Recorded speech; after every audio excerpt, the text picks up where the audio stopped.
Hello guys, तो स्वागत है आप सभी का अभी अपने न्यूटन केमिस्ट्री क्लासेस में। तो जैसा कि तुम्हें पता है कि 12th क्लास के जो है वो कॉलिगेटिव प्रॉपर्टी चल रही थी, और कॉलिगेटिव प्रॉपर्टी है वो 4 टाइप्स की होती है। मैं तुम लोगों को बताया था, जिसमें से मैं एक को ऑलरेडी पहले से कवर करा चुका हूँ। देन अब बात करेंगे हम दूसरी कॉलिगेटिव प्रॉपर्टी पे, और टोटल कॉलिगेटिव प्रॉपर्टी है वो 4 टाइप्स की है, इसमें से एक को हम खत्म कर चुके हैं और नेक्स्ट जो है वो इस वाली वीडियो में बात करते हैं। ठीक है, तो कोशिश करेंगे किसी वीडियो में चारों मतलब जो 3 रह गई वो खत्म हो जाए। ठीक है, चलो देखते हैं। तो ये कौन है? Elevation and boiling point. तो तुम लोगों को मैंने पहले बताया था बॉइलिंग पॉइंट होता क्या है। बॉइलिंग पॉइंट का मतलब ये है, जैसे मानो कभी तुम्हारे पास ये बीकर है, ठीक है, अभी नॉर्मल इसको मान लेते हैं, चलिए ये प्योर सॉल्वेंट वाले से मान लेते हैं। तो मान लो अभी इसमें केवल वाटर भरा हुआ है, तो अभी फिलहाल के लिए तुम इसको एक सिंपल बीकर मानो, मैंने इसे गर्म करा। गर्म करेंगे, इसके अंदर वाटर है तो इसकी वेपर बनेगी, और जब वेपर बनेगी तो ऊपर जाके वेपर प्रेशर भी बनाएगी। अब तुम्हें पता है कि एटमॉस्फेयर जो है इस पे वो प्रेशर लगाता है, जो अपना वायुमंडल है ना वो इस पे प्रेशर लगाएगा। तो नीचे से जो इसमें प्रेशर लगा रहा है वेपर प्रेशर, ऊपर से लग रहा है इसमें एटमॉस्फेरिक प्रेशर लग रहा है। तो जिस टेम्परेचर पर ये दोनों प्रेशर इक्वल हो जाएंगे तब जाके ये उबलना इसका शुरू होगा, यानी कि इसका बॉयल होना शुरू होगा। इसे बोलते हैं क्या? Boiling point. ठीक है, अब एलिवेशन मतलब क्या है कि उसमें बढ़ोतरी, बढ़ना। तो बॉइलिंग पॉइंट तो बढ़ा क्यों, समझ रहे? बॉइलिंग पॉइंट बढ़ा क्यों? तो ये चीजें, अब मानो कि अगर तुम्हारे पास में प्योर वाटर है, तुम अगर इसे गर्म करते हो तो वो 100 डिग्री सेल्सियस पे उबलना इसका स्टार्ट हो जाएगा, यानी कि 100 डिग्री सेल्सियस पे वो उबलना इसका शुरू कर देगा। अब भाई तभी अगर तुमने इसके अंदर चीनी वगैरह मिला दी या यूरिया मिला दी, जो भी मिला दिया, तो लेकिन अब वो 100 डिग्री सेल्सियस पे नहीं उबलेगा, बिल्कुल नहीं उबलेगा। अब अगर तुम्हें उबालना ही है तो तुम्हें उसका टेम्परेचर जो वो हाई करना पड़ेगा। जब टेम्परेचर हाई होगा तब जाके वो उबलना उसका शुरू होगा।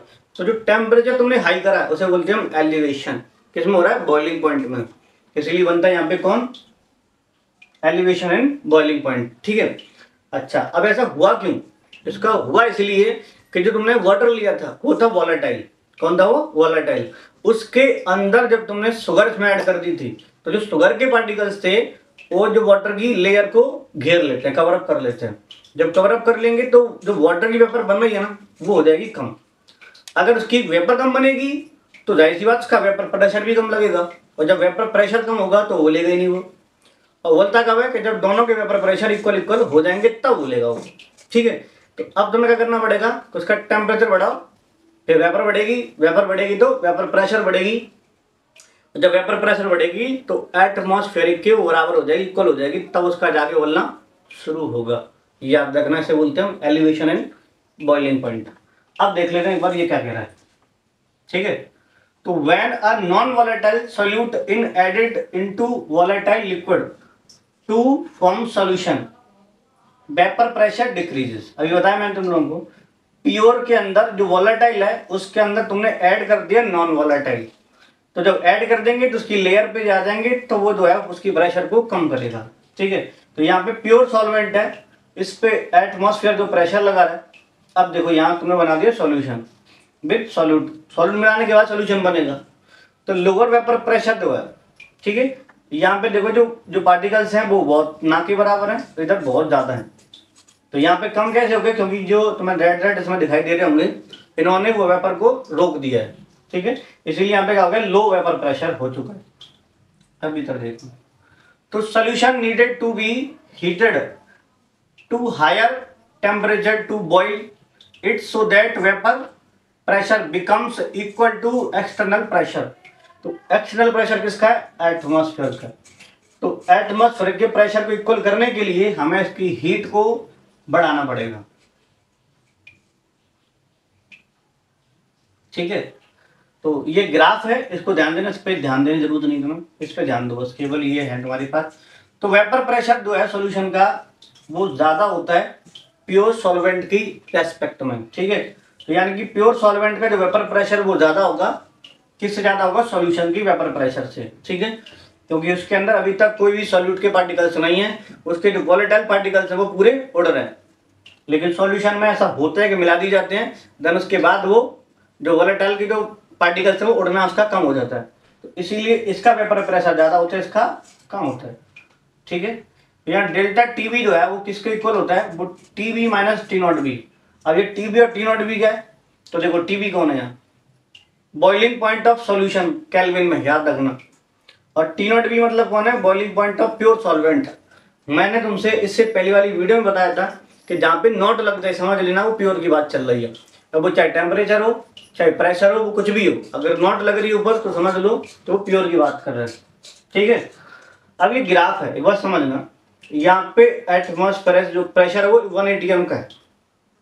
तुम अगर चाहे सॉल्वेंट ले लो या सोल्यूशन ले लो, वो डायरेक्ट तो उबलने से रहा, उबलेगा कब, जब उसकी वेपर प्रेशर जो है वो इस 1 atm के इक्वल हो जाएगी, तब की बात है। जब तुम इसे हीट करोगे, मान लो सॉल्वेंट की लाइन है और ये सोल्यूशन की लाइन है, तुम इनको दोनों को हीट कर रहे हैं, तो हीट कर रहे हैं, स्टार्ट यहाँ से तो हो गई नहीं, वो स्टार्ट यहाँ से हो रहा है, कुछ हीट लेने के बाद में तब उसकी वेपर बनना शुरू होगी। तो यहाँ से देखो जो सॉल्यूट की लाइन है वो यहाँ पे टच कर गई और सोल्यूशन की लाइन यहाँ पे टच कर गई। अब अगर हम इसका टेम्परेचर देखें, यहाँ लाइन बना के देखो सर, ठीक है, तो हमने देखा तो ये वाली लाइन किसकी, वो सोल्यूशन की है, तो ये कौन बन गया, टीबी। और सॉल्वेंट कौन है, जो प्योर है वो कौन है, टी नॉट बी। तो ये बन गई, इसका डिफरेंस जो है वो कितना आएगा, डेल्टा टीबी। भाई ज़्यादा में से कम घटा देंगे, टेम्परेचर है वो ज़्यादा इधर टीबी का और टी नॉट बी का कम है, इसीलिए टीबी में से हम टी नॉट बी को लेस कर देंगे, अपना आ जाएगा। ठीक है, तो ये यहाँ पे फॉर्मूला इधर बन जाता है तुम्हारे पास में। तो यहाँ टीबी का टेम्परेचर ज़्यादा, टी नॉट बी का कम है, इसलिए ये लेस करने के बाद में तो उसका डिफरेंस यहाँ पे निकल आएगा। ठीक है, तो जो टीबी है वो किसके प्रोपोर्शनल है, वो एम के। एम यहाँ पे कौन है, मोलरिटी, कौन यहाँ पे, मोलरिटी। ठीक है, जब यहाँ से हटता है एक कांस्टेंट आता है, होता है केबी, कौन रहेगा वो, केबी। देखो आगे, तो डेल्टा टीबी इक्वल क्या हो गया, ये बन गया तुम्हारा केबी एम। और केबी कौन है, कांस्टेंट है, कौन सा कांस्टेंट है, केबी। देखो बॉइलिंग पॉइंट एलिवेशन कांस्टेंट, या फिर हम इसको बोलते हैं मोलर एलिवेशन कांस्टेंट, या फिर हम इसको बोलते हैं क्या, इवोल्यूशनस्कोपिक कांस्टेंट। ठीक है, तो ये है केबी का फॉर्मूला, ये यहाँ पे है। हालांकि तुम इससे निकाल सकते हैं केबी इक्वल टू, अगर डायरेक्ट अगर ये दे रहा है तो फिर यहाँ से भी हम पता कर सकते हैं। ठीक है, अब यहाँ पे जो एम है वो कौन है, ये मोलर मास है, कौन है यहाँ पे, मोलर मास है। आर मतलब कांस्टेंट है, तुम लोगों को पता ही होगा, टी यानी कि टेम्परेचर है 1000, और एच कौन है यहाँ पे, एंथैल्पी। ठीक है, वेपर की एंथैल्पी है। देखो तो केबी जो है it is equal to elevation in boiling point of 1 molar solution, तो जो बराबर होता है किसके, 1 मोलर सोल्यूशन के। ठीक है, इसकी यूनिट यहाँ पे तुम्हें दी गई है, अलग अलग यूनिट है, केल्विन मोलर इनवर्स है, यहाँ पे सेल्सियस मोलर इनवर्स है, यहाँ पे केल्विन किलोग्राम मोल इनवर्स है। टी नॉट बी कौन है, अभी बताया तुम लोगों को, प्योर सॉल्वेंट का बॉइलिंग पॉइंट है। एम मतलब मोलर मास है, डेल्टा एच यानी कि एंथैल्पी है, इज द मोलर एंथैल्पी। ठीक है, of vaporisation of the solvent, जो कि होती है जूल पर मोल में होती है। और आर यहाँ पे कांस्टेंट है 8.314 जूल मोल केल्विन। ठीक है, जूल अपॉन मोल केल्विन। जो केवी है उसका जो नाम मैंने तुम लोग को बताया था वो यहाँ पे लिख दिया है। अब यहाँ पे L vapour pressure equal to delta H upon M होता है। अब यहाँ पे एल मतलब कौन है, वो होती है लेटेंट हीट, कौन होती है, लेटेंट हीट, हम इसको बोलेंगे क्या, एंथैल्पी। तो K B equal to R T naught B का स्क्वायर अपॉन 1000 और L vapour, V A P मतलब वेपर प्रेशर। ठीक है, वेपर की लेटेंट हीट है वो। फॉर वाटर के लिए तो जो लेटेंट हीट है वो कितनी होती है, वो 2257.2 जूल पर ग्राम होती है। और टी नॉट बी यानी कितना होता है इसका, 373 केल्विन, यानी कि 100 डिग्री सेल्सियस है, चेंज करोगे केल्विन में, इसमें 273 को ऐड कर देना तो निकल आएगा 370 केल्विन। ठीक है, तो यहाँ पे अगर हम के वी की वैल्यू निकालें तो आती है 0.52। याद रखना, कुछ कॉन्स्टेंट वैल्यूज हैं, याद रखना। कभी कभी ऐसा होता है एग्जाम में नहीं देता है, वैसे मोस्टली देता है, लेकिन अगर कभी कभी अगर नहीं दे रहा है तो फिर हम इसको इस्तेमाल कर लेंगे, लेकिन ध्यान रखना ये सिर्फ वाटर के लिए। अब यहाँ पे कुछ नोट देखो, और नोट क्या है, इफ सॉल्यूट गेट एसोसिएट और डिसोसिएट अगर होता है, मतलब जो तुमने इसमें मिलाया है सॉल्यूट जो है, या तो उसका एसोसिएशन हो रहा है या उसका फिर डिसोसिएशन हो रहा है, तो तब हम इसमें आई से इंटू कर देते हैं। ठीक है, तो then delta T B equal to I K B into M M यानी कि मोलरिटी। और तुम्हें मैंने बताया था आई मतलब कौन था, वांट ऑफ फैक्टर था, निकालना पहले से बता चुका हूँ मैं। और के बी यानी कौन है, K B is the property of solvent, ठीक है, जो के कांस्टेंट है बताइए तुम लोगों को भी। और elevation in boiling point is proportional to the lowering of vapour pressure. ठीक है, वेपर प्रेशर कम होगा तो एलिवेशन भी क्या हो जाएगा, उसका कम हो जाएगा, बढ़ाओगे तो बढ़ जाएगा। तो डेल्टा टी भी प्रोपोर्शनल करता है डेल्टा पी, यानी कि वेपर प्रेशर है। ठीक है, ये हीट वगैरह की टर्म्स में है, तो ये तुम्हारा एग्जाम में आता नहीं, इसकी कोई तुम्हें जरूरत भी नहीं। अब यहाँ से कौन है, फ्रीजिंग पॉइंट। बॉइलिंग पॉइंट यहाँ तक खत्म हो चुका, ये आ गया तुम्हारे पास फ्रीजिंग पॉइंट। तो पहले फ्रीजिंग पॉइंट देख ले, तो ये कौन है, फ्रीजिंग पॉइंट। तो फ्रीजिंग पॉइंट क्या होता है, फ्रीजिंग पॉइंट यानी कि कैसा टेम्परेचर है इस पे कोई भी लिक्विड उसका फ्रीज होना शुरू हो जाता है, यानी कि वो जमना उसका शुरू हो जाता है, उसे बोलते हैं फ्रीजिंग पॉइंट। ठीक है, देखो तो इसमें भी कुछ ऐसे ही सिस्टम है, जो वेपर प्रेशर होती है जब सॉलिड की और लिक्विड की इक्वल हो जाती है तब उसका जमना आके शुरू होता है। जैसे मानो कि तुमने अभी वाटर ले रखा है, तुमने वाटर रख दिया फ्रिज के अंदर, फ्रीजर में रख दिया, तो वहाँ जो उसमें जो एसी होती है ना, उसके ऊपर एक पहले बर्फ जमी होती है ऑलरेडी, पहले से आइस की लेयर बनी होती है। तुमने उसमें रख दिया वाटर, तो वाटर रखेंगे तो उसकी वेपर ज़्यादा है, और जो सॉलिड जहाँ पे है, जो मतलब जो बर्फ जमी हुई है उसकी वेपर होगी कम। तो होता ये है कि जो वाटर में रखा है उसकी यानी कि हीट को एब्जॉर्ब किया जाता है, वो हीट जाएगी पीछे निकल के फ्रिज में, इसलिए पीछे का पाइप जो है गर्म हो जाते हैं। अब वहाँ पे हो ये रहा कि हीट को निकालेंगे, तो हीट को निकालेंगे तो क्या होगा कि उसकी जो वेपर प्रेशर है वो लगातार कम होती जाएगी। तो जिस टेम्परेचर पर उस बर्फ की हीट और तुम्हारा जो वाटर में रखा है उसकी जो वेपर है वो दोनों हो जाएंगे इक्वल, तब उसका जमना वहाँ पे शुरू होगा। याद रखना, जब तक उस फ्रिज के अंदर बर्फ नहीं होगी तब तक उसमें वाटर जम नहीं सकता, ध्यान रख लेना, उसमें पहले बर्फ आना जरूरी है। तो ये केमिस्ट्री के कॉन्सेप्ट है। तो temperature at which the vapour pressure of solid becomes equal to the vapour pressure of liquid. बात समझ में आ गई, सॉलिड की और लिक्विड की जब तक वेपर प्रेशर इक्वल नहीं हो जाती at 1 atm is called normal freezing point. ठीक है, यानी कि 1 atm पर जब तक लिक्विड की और सॉलिड की जो वेपर प्रेशर इक्वल नहीं हो जाएंगे तब तक, अगर हो जाएगी तब उसको बोलेंगे फ्रीजिंग पॉइंट, अगर नहीं होगी तो उसको फ्रीजिंग पॉइंट भी नहीं बोलेंगे, तब तक वो बर्फ उसमें जम नहीं सकती है। ठीक है, vapour pressure of solid equal to क्या हो जाएगी, वेपर प्रेशर ऑफ लिक्विड हो जाएगी, तब जाके उसका जमेगा। अच्छा, अब ये क्या है कि डिप्रेशन इन फ्रीजिंग पॉइंट। अब फ्रीजिंग पॉइंट में डिप्रेशन होता कैसे है, जाहिर सी बात है कि तुमने क्या करा कि उसके अंदर कोई सॉलिड ऐसी चीज मिला दी जिसकी वेपर बनती नहीं, वो कौन है, वो नॉन वॉलेटाइल है। नॉन वॉलेटाइल उसकी वेपर कम हो जाएगी, और फ्रिज भी क्या कर रहा है, उसकी जो वेपर प्रेशर से कम कर रहा है। तुमने अगर उसमें कोई नॉन वॉलेटाइल मिला दिया है तो वो भी उसकी वेपर को कम कर देगा। जब उसकी वेपर कम हो जाएगी तो हम इसको क्या बोलेंगे, डिक्रीजिंग। ठीक है, हम इसे क्या बोलेंगे, इसकी डिक्रीजिंग। तो डिप्रेशन इन फ्रीजिंग पॉइंट, तो देखो यहाँ when a non-volatile solute is dissolved in the solvent, the vapor pressure of solvent is the solution decreases। अभी तुम लोग बताया था वो क्या हो जाएगी, इसकी डिक्रीज हो जाएगी जब उसमें तुम नॉन वोलेटाइल मिलाओगे। वोलेटाइल सोल्यूशन के अंदर मतलब वोलेटाइल सॉल्वेंट के अंदर नॉन वोलेटाइल सोल्यूट मिलाओगे तब उसकी वेपर प्रेशर का होगी कम हो जाएगी। ठीक है, तो vapour pressure of solid and liquid solvent will be becomes equal at lower temperature.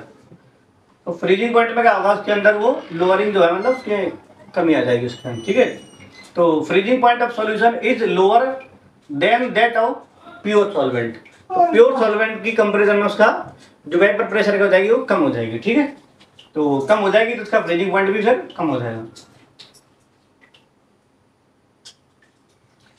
अब यहाँ जो फॉर्मूला वो देख लो एक बार। तो delta T F equal to क्या होता है, T naught F minus T F, ये जस्ट उसका उल्टा है बॉइलिंग पॉइंट वाले का। तो डेल्टा टी एफ प्रोपोर्शनल होता है किसके, मोलरिटी के। यहाँ से हटेगा कांस्टेंट आएगा, कांस्टेंट कौन रहेगा, के एफ। के एफ मतलब वही है फ्रीजिंग पॉइंट में कांस्टेंट है। ठीक है, तो फ्रीजिंग पॉइंट डिप्रेशन कांस्टेंट और मोलर डिफ्रीजिंग कांस्टेंट जैसे वो था ऐसे ही ये भी है। अगर एक तुम्हारी समझ में चीज आ गया तो दूसरा भी ऑटोमेटिकली खुद ही आ जाएगा ये। ठीक है, तो the difference between freezing point of pure solvent T naught F and freezing point of solution वो होगा टी एफ। तो जो प्योर सॉल्वेंट का उसे बोलेंगे हम टी नॉट एफ, और जो सॉल्यूशन का उसे बोलेंगे हम TF, उसमें नॉट हट जाएगा बस। ठीक है, ये वही कांस्टेंट है जो भी हमने पहले बताया था, सेम वही चीज में भी होनी है। बस इतना है कि यहाँ पे जो फ्यूजिंग रेट एंड हीट है वो आ जाएगी बस, उसमें वेपर प्रेशर की हीट थी, सब कुछ वही चीज। ठीक है, ये KF निकाला वाटर के लिए, जैसे उसमें निकाला था उसमें भी निकाल सकते हैं हम लोग। इसमें जो लेटेंट फ्यूजन जो हीट है वो ये हो जाएगी, और टेम्परेचर इसका रहेगा 273, उसके बाद जो आएगा 1.86। KF याद रखना, वाटर के लिए कितना होता है 1.86 केल्विन किलोग्राम पर मोल होता है। अब नोट है, तो depression in freezing point is proportional to the lowering of vapour pressure. Same है बिल्कुल, जैसे होता है ये भी ऐसे ही है। इफ सोल्यूट गेट्स एसोसिएटेड और डिसोसिएटेड अगर होगा तो हम ICS में इंटू कर देते हैं। अगर जो तुमने सोल्यूट मिलाया है, जो भी सोल्यूट में उसमें मिलाया है, अगर यहाँ तो वो टूट रहा है, यहाँ पर वो जुड़ रहा है, तो उसमें फिर हम ICS में इंटू कर देंगे, बिकॉज उसमें नंबर ऑफ पार्टिकल्स जो है बदल जाएंगे, नंबर ऑफ जो सोल्यूट है वो मोल ऑफ वो बदल जाएंगे। ठीक है, इसलिए एट फ्रीजिंग पॉइंट और below it only solvent molecules will फ्रीजेज and not solute molecules. ठीक है,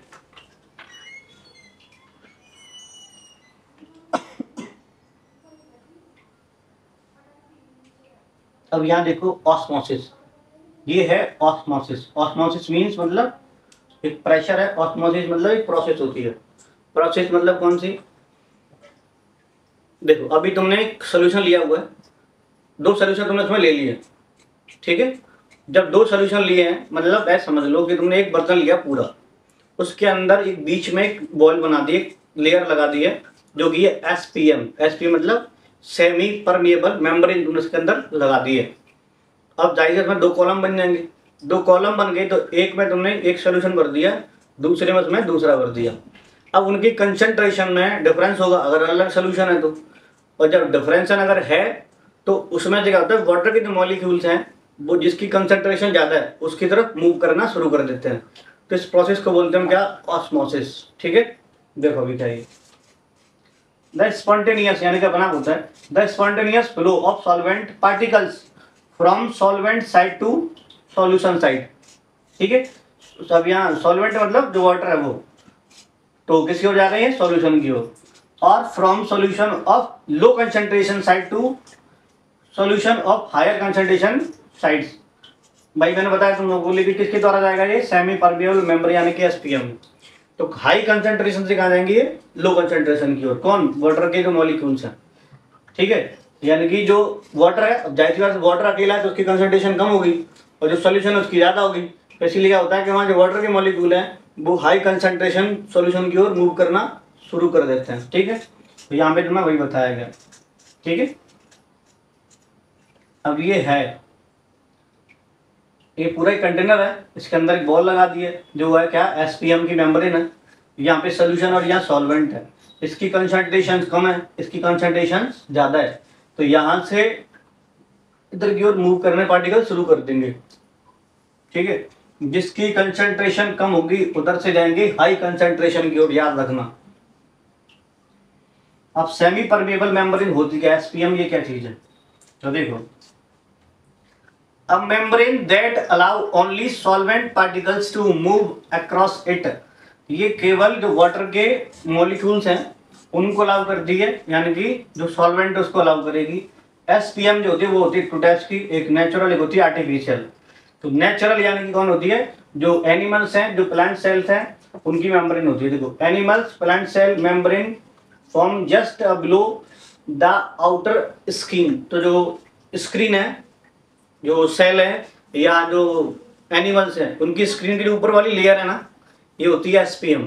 ठीक है, पतली सी बारीक सी जो लेयर होती है उसे बोलते हैं SPM। इसीलिए देखना कभी यहाँ पे तुम कुछ ही लगाते ना हाथ वगैरह पे, तो सारी चीजें अंदर नहीं जाती हैं बॉडी के अंदर, केवल वही जाएंगी जो जरूरी है। ठीक है, ऑटोमेटिक पहली सिलेक्शन चेन बना रखी है वहाँ पे।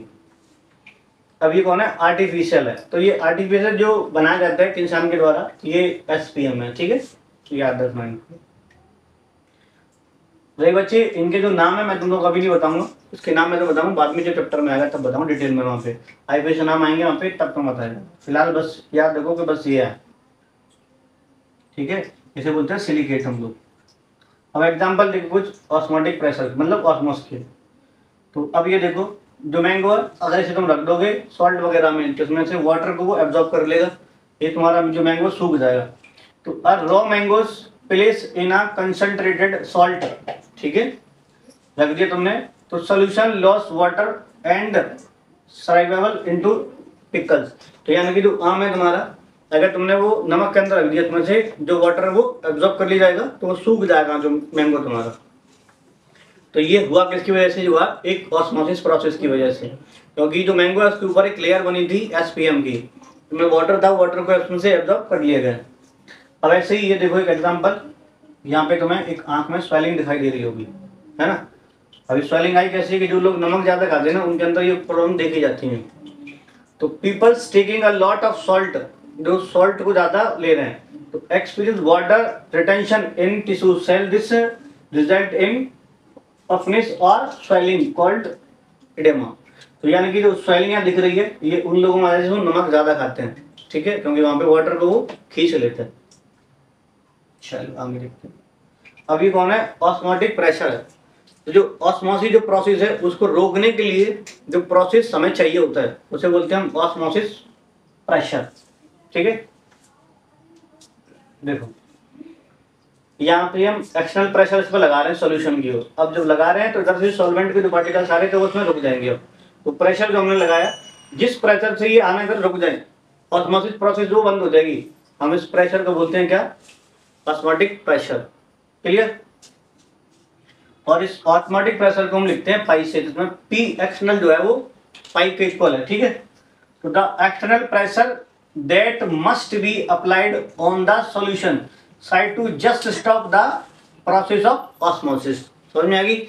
ऑस्मोसिस प्रोसेस को रोकने के लिए जो हमें प्रेशर लगाना होता है उसे बोलते हैं क्या, ऑस्मोटिक प्रेशर, ठीक है। अब ये कौन है, वन टॉप फॉर्मूला है, ये तुम लोगों को पहले ही बताया था मैंने वन टॉप वाला। तो लेकिन ये अब यहाँ पे दोबारा क्यों आया, क्योंकि अगर मान लो कोई चीज जो तुम उसमें मिला रहे हैं उसका अगर एसोसिएशन होगा या डिसोसिएशन होगा तो हमें उसमें अगेन आइसोसमेंट टू करना पड़ेगा, ठीक है। तो ये जो पाई है यानी कि प्रेशर है वो प्रपोर्शनल होता है कंसंट्रेशन। कंसंट्रेशन इसमें कौन रहेगा, मोलरिटी, ठीक है, याद रखना। ऐसे ही टेम्परेचर पर डिपेंड करती है। तो यहाँ बनता है formula pi equal to CST, यहाँ पे CRT भी हम उसको बोल सकते हैं, ठीक है। अभी एक चीज यहाँ पे मेरे को लिखा है,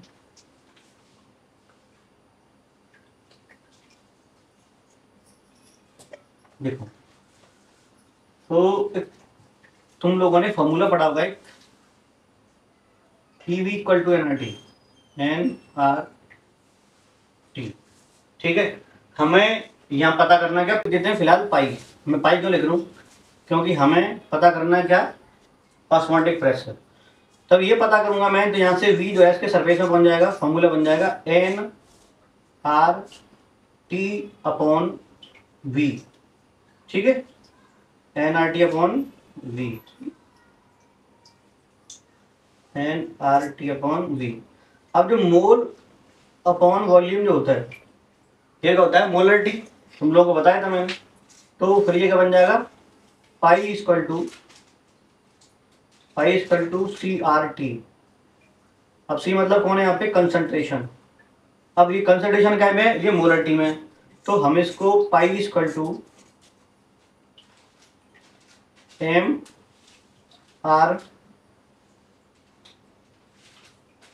MRT लिख सकते हैं। तो यहाँ पे जो M है वो कौन है, वो मोलरिटी है, याद रखना, ठीक है। ये फॉर्मूला बन गया तुम्हारे पास क्या, पाई इक्वल टू MRT, और M यहाँ पे कौन है, वो मोलरिटी है, ठीक है। चलिए अब इसमें अगर तुम मोलरिटी का फॉर्मूला अगर रख देते हो तो ये क्या बन जाएगा फिर, देखो अब ये क्या है, पाई इक्वल टू, मोलरिटी का फॉर्मूला क्या था, W इंटू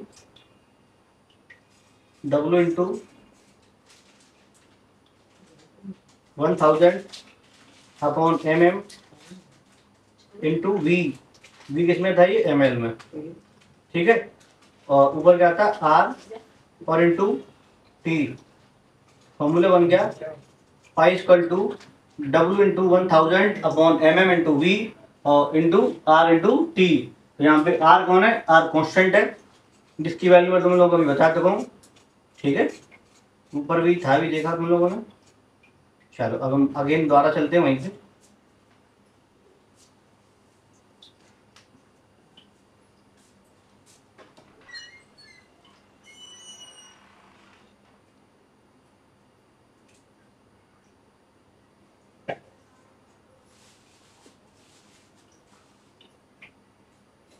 ठीक है, तो फॉर्मूला तुम्हारे पास साइज होगा, समझ गए तुम लोग।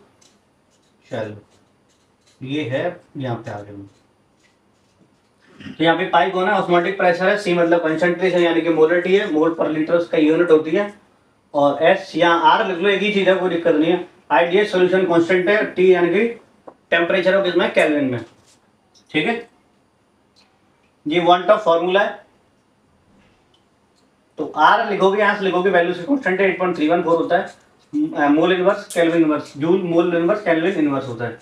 ठीक है, चलो आगे देखो, ये फॉर्मूला बताया भी तुम लोगों को मैंने, आई होप तुमने नोट कर लिया होगा। ठीक है, यहाँ देखो, तो जो प्रेशर है वो देखो, जो if two solution of concentration C and C2, या C और C2 दो सॉल्यूशन है, are kept separate by SPM यानी कि SPM के द्वारा सेपरेट कर दिए गए, एंड C1 C2 यानी कि कंसंट्रेशन की ज्यादा है, इसकी कम है, then the solvent particles movement take place from lower to higher. तो लोअर से कहा जाएंगे, हायर की ओर जाना इसका शुरू हो जाएगा। ठीक है, कंसंट्रेशन। अब जाएंगे देखो, तो so an extra pressure is applied on the higher concentration side to stop osmosis. ठीक है, तो इस समय हायर प्रेशर लगाना पड़ेगी, कंसंट्रेशन हाई होगी तब की बात है। तो ये फॉर्मूला है इसका। अगर एसोसिएशन या डिसोसिएशन हो रहा है, मैंने तुम लोग बताया तभी, इसमें फिर हमें आई से इसमें इंटू करना पड़ेगा, तो हमने इसमें आई से इंटू कर दिया, pi equal to I CRT यहाँ पे हो गया। ठीक है, osmotic pressure of very dilute solution is also quite significant, so it measurement in lab in very easily. ठीक है, तो इनको हम बहुत इजीली से मतलब कैलकुलेट कर सकते हैं, मेजर कर सकते हैं। ठीक है, कब होगा, जब सोल्यूशन बहुत ज्यादा डाइल्यूट होगा। अब ये रिवर्स ऑस्मोसिस, रिवर्स ऑस्मोसिस यानी कि ऑस्मोसिस का जस्ट उल्टा।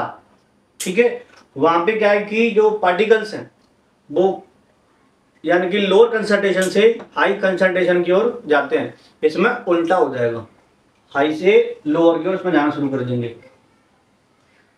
If the pressure applied on the solution side is more than the osmotic pressure of the solution, then the solvent particles will move from solution to solvent। उसमें solvent से solution जा रहा था, इस बार इसमें solution से solvent की ओर जाएगा। जब एक्सटर्नल प्रेशर हो जाएगा एक्स्ट्रा, ऑस्मोसिस प्रेशर जो है वो पाई था इसका, उससे अगर ज्यादा प्रेशर लगा दोगे तो ये जो प्रोसेस है ऑस्मोसिस वाली, तो ऑस्मोसिस प्रोसेस जस्ट उसकी उल्टी हो जाएगी, इसे बोलते हैं हम रिवर्स ऑस्मोसिस। तो जो रिवर्स ऑस्मोसिस है इसी को बोलते हैं हम RO। इसमें घर में यूज होता है ना RO, वाटर को फिल्टर करने वाला RO, वो इसी प्रोसेस के ऊपर बेस होता है RO, यानी कि रिवर्स ऑस्मोसिस। ठीक है, use in distillation of sea water, यानी कि जो वाटर है उसको हम क्या करें, इसका डिस्टिलेशन करेंगे उसका, यानी ठीक है, उसको जब प्योर करेंगे तो उस प्रोसेस हम कर सकते हैं, रिवर्स ऑस्मोसिस से कर सकते हैं डिस्टिलेशन। ठीक है, based on the difference in osmotic pressure the solution can be classified as। तो इनकी हम लोग ऑस्मोटिक प्रेशर के ऊपर डिफरेंस करेंगे तो उनको तीन भागों में बांट सकते हैं। तो कौन है, आइसोटोनिक सॉल्यूशन और हाइपोटोनिक सॉल्यूशन और हाइपरटोनिक सॉल्यूशन। ठीक है, तो ये आइसोटोनिक सॉल्यूशन है, two solution having same osmotic pressure are consider as isotonic solution. जब इन दोनों के जो वेपर प्रेशर है, सॉरी ऑस्मोटिक प्रेशर है, वो अगर इक्वल होंगे तो हम लोग बोलेंगे आइसोटोनिक। तो सी जो सॉल्यूशन नंबर 1 और 2 है दोनों का इक्वल है, SPM लगा हुआ है, कहीं से भी कोई पार्टिकल्स नहीं जा रहे हैं, इसीलिए यहाँ पे इसे बोलेंगे हम आइसोटोनिक। ठीक है, तो दोनों की पाई जो है यानी कि बराबर हो जाएंगे। अब कौन है, हाइपोटोनिक सॉल्यूशन है ये, ठीक है। If two solution first and second are such that pi ज्यादा होगा इस वाले का और ये जो है कम है, तो देन जो सेकंड इज मतलब जो सेकंड वाला जो सॉल्यूशन है तो second is called hypertonic solution, तो उसको क्या बोलेंगे, इसका हाइपरटोनिक, ठीक है। और ये कौन हो जाएगा, हाइपोटोनिक। एंड वन जो है कंसंट्रेट जो बोलेंगे हाइपोटोनिक। दो सॉल्यूशन है पहला और दूसरा, इसकी अगर देखा जाए कि इसका जो ऑस्मोटिक प्रेशर वो ज़्यादा है, अगर ज़्यादा है तो बोलेंगे हम हाइपरटोनिक, इसका कम है इसे बोलेंगे हम हाइपोटोनिक, दोनों के इक्वल हो जाएंगे तो बोलेंगे हम आइसोटोनिक, ठीक है। क्लियर हो गया। तो ये देखो टाइप ऑफ सॉल्यूशन है, तो जो भी हाइपोटोनिक सॉल्यूशन है उसके अंदर जो वाटर है वो कैन मतलब गेन कर सकता है, और जो आइसोटोनिक है उसके अंदर नॉट गेन और नॉट लॉस, उसके लॉस भी नहीं होगा गेन भी नहीं होगा।